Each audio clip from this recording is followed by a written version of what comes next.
नमस्कार. मी भाऊ तोरसेकर. तुम्ही बघत आहात प्रतिपक्ष. मित्रांनो, सध्या म्हणजे विधानसभा निवडणुका संपल्यापासून जे काय राजकारणाचं रोंबाट होऊन बसलेलं आहे, त्यातून काय पुढची दिशा आहे, पुढचं राजकारण कुठच्या दिशेने जाणार आहे, याविषयी सगळेच राजकीय अभ्यासक आणि विश्लेषक गोंधळलेले वाटतात. याचं कारण विधानसभा निवडणुकीचे जे निकाल आले, त्याची अपेक्षा कोणीही केलेली नव्हती.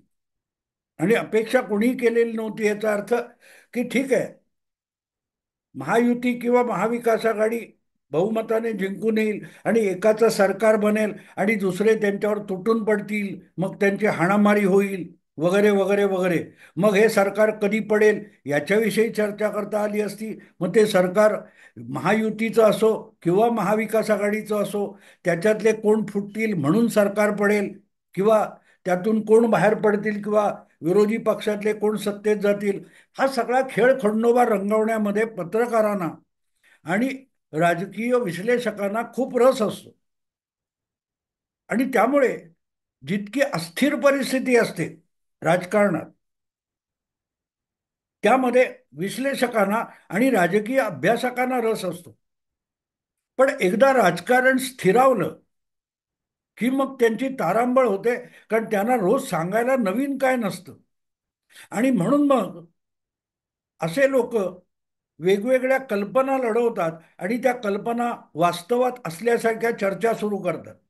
आणि अशीच एक चर्चा गेल्या काही दिवसात कानावर पडते, आणि ती चर्चा म्हणजे महाविकास आघाडीचं काय भवितव्य आहे काय.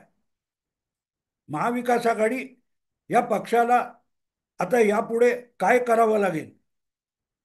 उबाठा शिवसेना, शरद पवारांची राष्ट्रवादी आणि काँग्रेस पक्ष, या तिघांनी मिळून बनवलेली महाविकास आघाडी, जिने म्हणजे गेल्या 2019च्या विधानसभा निवडणुकीच्या निकालानंतर लोकांना नको असलेलं जे 2.5 वर्षाचं सरकार बनवलं, आणि ते सरकार बनवण्यासाठी जी अत्यंत अपवित्र अशी महाविकास आघाडी तयार झाली, ती आघाडी अजून टिकेल का, अशी यांना चिंता आहे. पण हे सगळं करताना एक गोष्ट ही मंडळी विसरून जातात, असली चर्चा करणारी, ज्यांना महाविकास आघाडीच्या भवितव्याची चिंता आहे. मला ह्याची गंमत अशी वाटते की उबाठा शिवसेना असो, शरद पवार यांची राष्ट्रवादी असो किंवा काँग्रेस पक्ष असो, जे तीन पक्ष महाविकास आघाडीत सहभागी आहेत, निवडणुका लढवतात, एकत्र पडतात, एकत्र जिंकतात, एकत्र सरकार बनवतात, किंवा एकमेकाच्या उरावर बसतात, एकमेकांना धमकावतात आणि परत एकत्र येतात. एक प्रकारे नवरा बायकोचं भांडण असतं की एखाद्या परिवार कुटुंबातली जी भांडणं असतात, त्याचा गदारोळ खूप होतो. शेजाऱ्या पाजाऱ्यांना, गल्ली मोहल्ल्यामध्ये लोकांना ऐकू जातील इतक्या चढवलेल्या आवाजात ही सख्या नात्याची माणसं एकमेकांना शिव्या देत असतात. एकाच आईच्या पोटी जन्माला आलेले दोन मुलगे किंवा मुलं एकमेकाला आईवरून सुद्धा गलिच्छ शिव्या देतात, आणि त्या शिवाय आसपासच्या शेजाऱ्या पाजाऱ्यांना ऐकाव्या लागतात, ऐकू येतात. पण परत काही काळानंतर हे कुटुंब एकत्र गुण्या गोविंदाने नांदताना दिसतं. ही वस्तुस्थिती आहे. आणि म्हणून त्यांचं भवितव्य काय, यांचं भवितव्य काय, याची चिंता शेजाऱ्या पाजाऱ्यांनी किती करावी, याला मर्यादा असतात.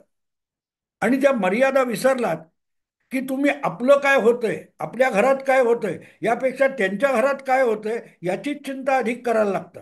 आणि राजकीय विश्लेषकांची प्रामुख्याने अशी अवस्था होत असते, जेव्हा ते कुठल्या ना कुठल्या विचारधारेला बांधून पत्रकारिता करत असतात किंवा कुठला ना कुठला अजेंडा राबवत असतात. ज्यांनी गेली 5 वर्ष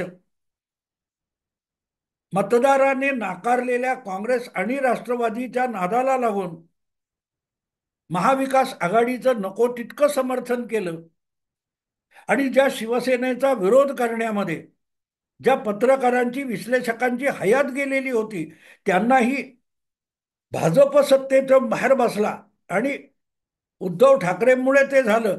तर उद्धव ठाकरे यांची चमचेगिरी करण्यामध्ये ज्यांनी 5 वर्ष लाळघोटेपणा केला, त्यांना आता महाविकास आघाडीचं भवितव्य काय याची चिंता वाटली आहे. कारण राजकारणातले लोक एका मिनिटात तिकडच्या तिकडे जातात. एकनाथ शिंदे असोत, अजितदादा असोत, ते महायुतीत निघून गेले. पण ज्यांनी कालपर्यंत त्यांचं पुरोगामी म्हणून समर्थन केलं, ते आज परत महायुतीत आणि भाजपा आणि हिंदुत्वाकडे गेल्यानंतर आपल्या आपल्या अब्रूचे ढिंडवडे निघाले. म्हणून असे विश्लेषक आणि पत्रकार हे रडकुंडीला येत असतात आणि त्यातून मग हे चर्चेचे विषय सुरू होतात. पण हे सगळं करताना ही मंडळी एक गोष्ट विसरतात, की महाविकास आघाडी नावाचं जे काय माकड तयार करण्यात आलं, ते माकड हे 2019च्या विधानसभा निवडणुका होण्यापूर्वी जन्माला आलेलं नव्हतं.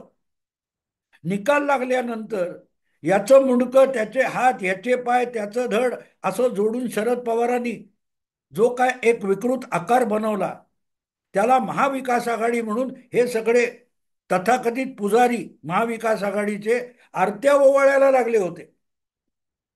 आणि म्हणून आपण 5 वर्ष ज्याच्या आरत्या केल्या, महाआरत्या केल्या, पूजा बांधल्या, तो सत्यनारायण नसून दैत्य नारायण आहे, असं जेव्हा चित्र जनतेने उभं केलं, तेव्हा ह्या सगळ्यांच्या पळता भुई थोडी झाली आहे. आणि म्हणून त्यांना असं वाटलं की आम्ही जे भुताटकी तुम्हाला दाखवली होती जनतेला, त्याचं भवितव्य काय, ही चर्चा सुरू झाली आहे. पण अशी कुठली आघाडी प्रत्यक्षात कधीच नव्हती. अगदी सत्तेत बसले तरी ते एकत्र बसले म्हणून ते एक संघटना, एक जीव कधीही नव्हते. दूरच्या प्रवासाला जाताना विमानात असो, रेल्वे गाडीत असो किंवा एस टी बसमध्ये असो, बाजूबाजूला बसलेली माणसं काही तास एकत्र बसतात आणि आपापलं स्टेशन किंवा स्थानक आणि गाव आल्यावर उतरून जातात. यापेक्षा महाविकास आघाडीच्या त्या सगळ्या प्रयोगाला काडीचाही अर्थ नव्हता. आम्ही एकजूट आहोत वगैरे वगैरे, संजय राऊतांपासून शरद पवारांपर्यंत, नाना पटोलेंपर्यंत, वडेट्टीवारांपर्यंत सगळ्यांनी कितीही वल्गना केल्या, तरीही महाविकास आघाडी नावाचा कुठलाही प्रकार मुळातच अस्तित्वात नव्हता. तो एक देखावा होता. आणि म्हणून जन्मतः मृत्यू झालेलं अर्भक असतं, त्यापेक्षा महाविकास आघाडीची अवस्था किंचितही वेगळी नव्हती. आणि म्हणून मग लोकसभा निवडणुकीच्या वेळेला एकमेकांवर कुरघोड्या करत मैत्रीपूर्ण लढती करणं आणि विधानसभेच्या जागा वाटपाचा चुथडा करून तीनही पक्षांचा साफसुपडा होणं, सुपडा साफ होणं, हे जे काय झालं त्याचं कारण ते आहे की ही आघाडी कधी अस्तित्वातच नव्हती.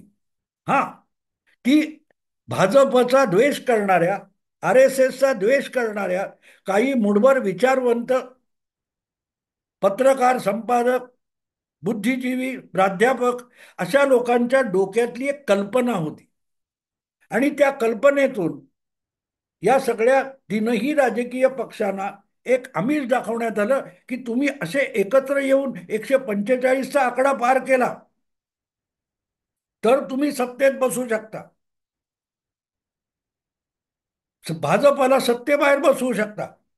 या बाकीच्या शरद पवार किंवा उद्धव ठाकरे आणि काँग्रेस यांना एकमेकाविषयी कसलंही आकर्षण नाहीये, एकमेकाविषयी कसली आस्था, आपुलकी नाहीये.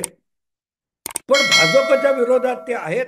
आणि तो विरोध करता करता सत्तेत बसता येईल, आयती मतदाराने नाकारलेली सत्ता बळकावता येईल, ही जी अशा पुरोगामी विचारवंतांनी, पत्रकारांनी मांडलेली थिअरी होती, ती स्वीकारून हे तीनही पक्ष आपापल्या मतलबासाठी एकत्र आले होते आणि त्याला महाविकास आघाडी असं एक गोंडस नाव देण्यात आलं. बाकी त्यांच्यामध्ये एक जीव होण्यासारखं काहीही नव्हतं.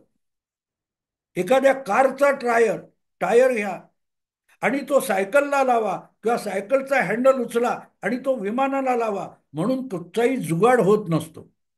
एक विकृत विचित्र आकार तयार होतो आणि त्याला महाविकास आघाडी म्हणतात. आणि म्हणून आता सत्ता नसेल तर ते एकत्र कसे टिकतील, तेव्हा यातले अनेक जण मी त्यांच्या चर्चा ऐकतो तेव्हा मला मनातल्या मनात हसू येतं की यांना एकमेकांच्या जवळ राखणारा बॉन्ड होता, ग्लू होता, गोंद होता, चिकटवणारा. महाविकास आघाडीतल्या तीन पक्षांना एकमेकांकडे जवळ ठेवणारा किंवा चिकटवणारा गोंद कुठचा असेल तर तो सत्ता होता. विचारधारा वगैरे नव्हती.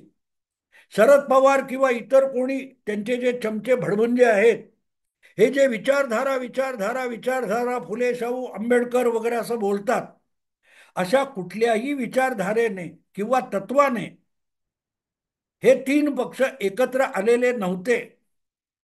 आणि म्हणूनच त्यांनी एक जीव होऊन एक आघाडी म्हणून एक गठबंधन म्हणून दीर्घकाळ काम करणं केवळ अशक्य होतं. पण त्यांना जोडणारा एक मतलब असतो. जसं एकमेकाशी अपरिचित माणसं एखाद्या प्रवासासाठी वाहनामध्ये बस किंवा ट्रेनमध्ये बसतात, त्यापेक्षा महाविकास आघाडी वेगळी नव्हती. आणि आपलं स्टेशन आल्यावर प्रत्येक जण उतरून जाणार होता. बाकी ती गाडी कुठे पोहोचो, तिचा अपघात हो, याच्याशी कोणालाही कर्तव्य नव्हतं. जितकं कर्तव्य ही काल्पनिक आघाडी किंवा आगगाडी बनवणाऱ्या निवडणुकीपासून दूर बसलेल्या पत्रकार विचारवंतांना होतं. म्हणून आता हे सगळेच बाजूला झाले तर त्या गाडीचं काय होणार, म्हणजे आघाडीचं काय होणार, महाविकास आघाडीचं काय होणार, ही चिंता यांना भेडसावते. मुद्दा असा आहे की सत्तेसाठी एकत्र आल्यानंतर सत्ता नसेल ते एकत्र राहण्याला काही अर्थच उरत नाही. हा, लाजे काजेच तो एकत्र राहणं चालतं, एकत्र राहणं चालतं. पण गंमत असं आहे की म्हणून त्याला भवितव्य नसतं. मुळातच मी एक वेगळा व्हिडिओ केलाय की महाविकास आघाडी निवडणुकीत फसली त्याचं सगळ्यात मोठं कारण ती आघाडी किंवा त्यातले पक्ष आणि त्यांना मार्गदर्शन करणारे पुरोगामी विचारवंत एक गोष्ट विसरले की महाविकास आघाडी ही निकालानंतरची निवडून आलेल्यांची केलेली बेरीज असते, तो तिचा पाया असतो. एकत्र येऊन लढणं म्हणजे नाही, म्हणजे आघाडी नाही. महाविकास आघाडी याचा अर्थ निवडून आलेल्या आमदारांनी बेरीज करायची, निवडून आलेल्या खासदारांनी बेरीज करायची. हीच महाविकास आघाडी लोकसभा निवडणुकीनंतर भारत सरकार बनवण्यासाठी सुद्धा चालली होती. की ठीक आहे, नितीश कुमार तिकडून निवडून आले असतील मोदींबरोबर, ठीक आहे, चंद्राबाबू नायडू तिकडे एनडीएतून निवडून आले असतील, पण ते इकडे आले तर युपीएचं किंवा इंडिया अलायन्सचं सरकार बनू शकतं अशी भाषा चालली होती ना लोकसभा निकालानंतर. भाजपला स्वतःचं बहुमत मिळालं नाही आणि भाजप 240 वर येऊन अडकला.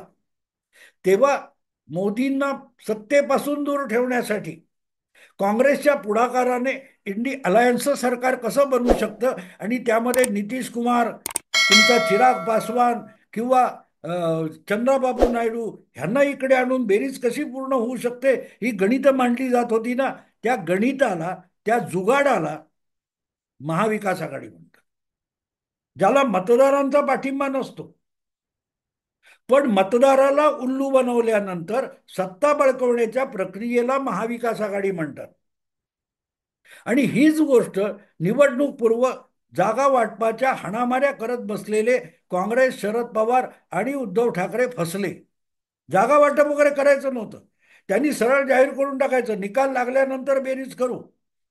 आपण महाविकास आघाडी ही मुळात निकाल लागल्यानंतर बनवली होती, अगदी एकमेकांच्या विरुद्ध. काँग्रेस आणि राष्ट्रवादीच्या विरोधात उद्धव ठाकरे यांची शिवसेना लढली होती.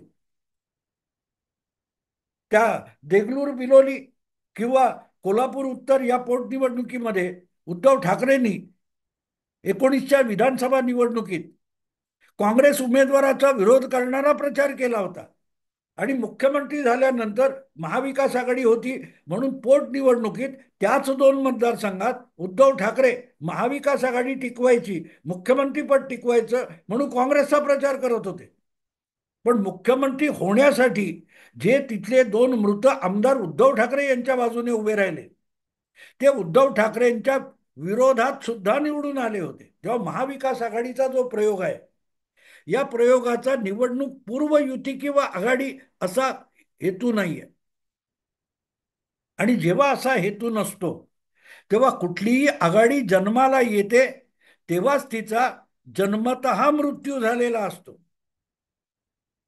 तयार झाली आणि तिची एक्सपायरी डेट झाली. बर्थ नसते, बर्थ डेट नसते, जन्मतारीख नसते, मृत्यू तारीख असते. आणि म्हणून महाविकास आघाडीचं भवितव्य काय, हे जे अनेक पत्रकारांना आज भेडसावत आहे, त्यांनी एक गोष्ट लक्षात घ्यावी की महाविकास आघाडीला निवडणूक पूर्व आघाडी करू द्यायची नाही. जो प्रयास त्यांनी देवेंद्र फडणवीसांना विरोधी नेता पद म्हणून बसवायचा प्रयत्न केला आणि त्याला या सगळ्या पक्षांना आमिष दाखवून एक महाविकास आघाडी सोकॉल्ड पुरोगामी पत्रकार विचारवंतांनी तयार केली होती, त्यांना महाविकास आघाडी टिकवायची असेल तर पहिल्यांदा त्यांनी या तीनही पक्षांना पटवावं, समजून द्यावं की कृपा करा पण निवडणुकीत एकमेकांच्या विरोधात लढा.